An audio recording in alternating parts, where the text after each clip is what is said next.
Bonjour à tous. Alors aujourd'hui, je voulais vous parler de ma perte de poids avec la marche à pied et pourquoi j'ai opté pour la marche à pied plutôt qu'un autre sport. Donc avant, je courais à peu près 3 fois par semaine à hauteur de 10 km. Donc au bout d'un moment, je commençais à avoir des douleurs dans les genoux. Donc j'ai arrêté tout simplement. J'ai arrêté de courir. Du coup, pendant un certain moment, j'ai arrêté complètement le sport. Et puis à un moment donné, je me suis lancé à marcher. Au début, 5 km par sortie. Progressivement, j'ai augmenté la distance. 10, 15, 20. J'ai commencé à me lancer des défis. Jusqu'à 30, voire 40 km. Et j'ai pu en tirer des conclusions. Premièrement, j'ai très peu de douleurs aux genoux. Sauf quand je dépasse plutôt les 30 km, je commence à avoir des douleurs aux genoux. Donc, si je veux dépasser les 30 km, je m'équipe d'une genouillère sur mon genou droit. Voilà. Ça me permet d'atténuer, voire supprimer la douleur. Donc, pour la perte de poids, en l'espace de 3 mois, j'ai perdu 10 kg. Principalement de la graisse. Parce que ce qui est bien, c'est qu'avec la marche à pied, vous tapez principalement dans les graisses comme source d'énergie, contrairement à la course à pied. De plus, la marche à pied, ça va vous permettre, pour moi, pour mon expérience personnelle, ça m'a coupé l'appétit.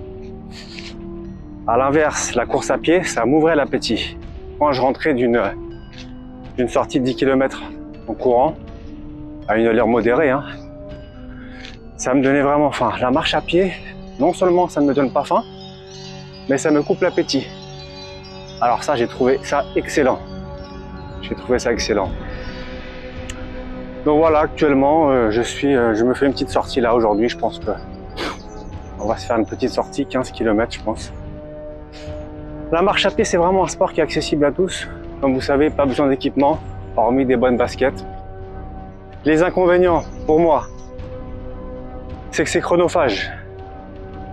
Si vous voulez brûler une certaine quantité de calories, assez importante, il faut quand même marcher un certain temps, plusieurs heures. Donc il faut avoir le temps.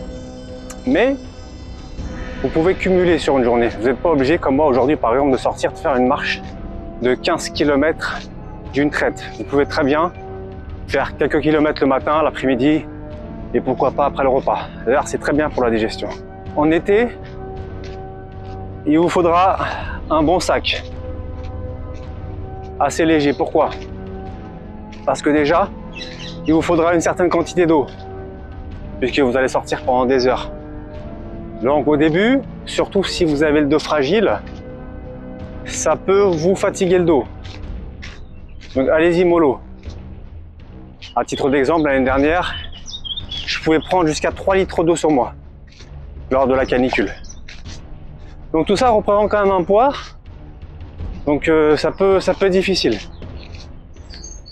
Dans une prochaine vidéo, nous parlerons de l'importance de la nutrition. Car comme vous le savez, le sport à lui seul ne suffit pas. Si on mange vraiment n'importe quoi, ça va être difficile de perdre du poids. Donc vous êtes obligé de coupler un sport comme la marche à pied et une bonne nutrition. Si vous avez aimé la vidéo, n'hésitez pas à la liker et à vous abonner. D'autres vidéos sont en préparation.